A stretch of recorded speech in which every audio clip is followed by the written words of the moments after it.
Yo, yo, yo, what up, y'all? It's your boy Fro, and I'm back with a brand new edition of Frotober 2025. And today I'm going to be talking about a movie that I consider to be an absolute stinker, and that's the 2022 remake of Texas Chainsaw Massacre. So ain't nothing to it but to do it.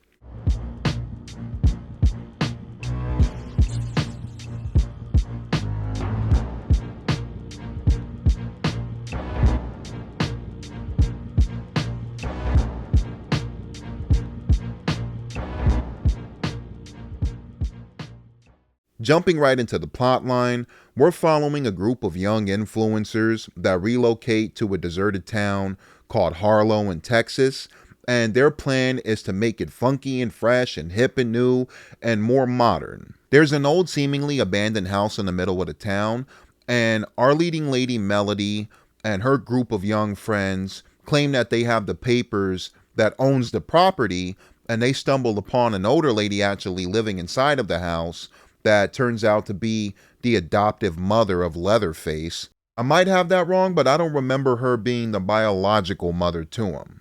But the old lady and Melody get into a spat over who really owns the property, and the old lady makes a really weird racist comment towards Jacob Lattimore's character Dante. There is one scene that kind of rubs me the wrong way and it pisses me off, and that's early in the film. Melody pulls up at a gas station. We see a rather chill guy minding his business, driving a truck. He has a gun on his hip, and she immediately starts insulting him and pretty much saying, hey, you have a small dick, is that why you're carrying a gun for compensation, blah blah blah. And this guy did absolutely nothing to warrant her coming up to him and just crapping on his day.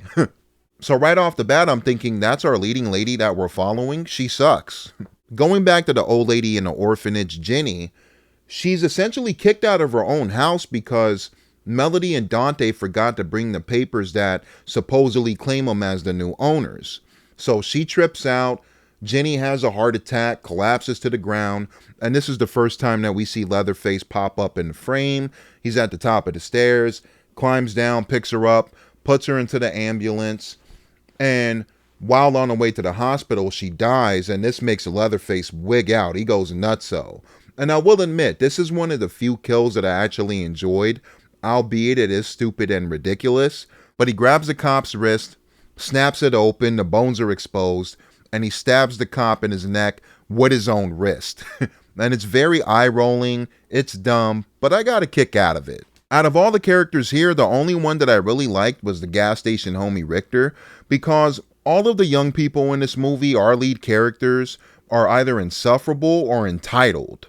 Now, the thing that pissed me off the absolute most in this movie is a common trope with horror films where they bring back a legacy character 20 plus years later and they do absolutely nothing with them. The character of Sally from the original 74 film does return here, albeit it is a different actress because Marilyn Burns, who played Sally in the original film, passed away in 2014. So here we have Olwen Ferrari. I'm so sorry for butchering your last name. And the actress is not bad. The replacement, just the way that they wrote the character is dog shit. Absolutely terrible. They threw her to the trash. They have her pop up like, I've been waiting 20 years or so to avenge the death of my friends. And there's one scene where she has a shotgun pointed at Leatherface. And she does not shoot him. She lets him walk away. What the fuck? You could have got the shotgun and pointed it at his head and bang, bang, bang, and fucking killed Leatherface right there. For her to be like, this has been my moment for so long. And then she could have killed him. What the fuck? And spoilers if you care about the movie, but Sally does get killed off by Leatherface. He jams the fucking chainsaw in her stomach, lifts her up in the air and goes zigga, zigga, zigga, zigga, zigga. And she survives about 10 minutes more, long enough for her to shoot her shotgun to save one of the girls at the finale. And then she dies again. An absolutely piss poor way to write off Sally. Despite Richter being my favorite character, I will say that his death scene is the standout for me. It's the best in the entire film. Because not only does he get to have a brief fist fight with Leatherface, but he pretty much has two deaths in one.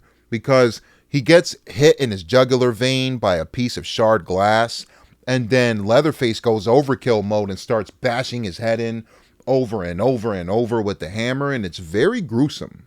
But the most eye-rolling, stupid, ridiculous, and face-palming moment in the entire movie is the party bus massacre. Now, it's a tad bit fun seeing Leatherface chop all these people up inside the bus, but what really got me was the dude who's first in line. He pulls out his phone. He's like live streaming on YouTube or Instagram. You see the comments pouring in. And what does he say to Leatherface, who's carrying a chainsaw? Try anything and you're going to get canceled, bro.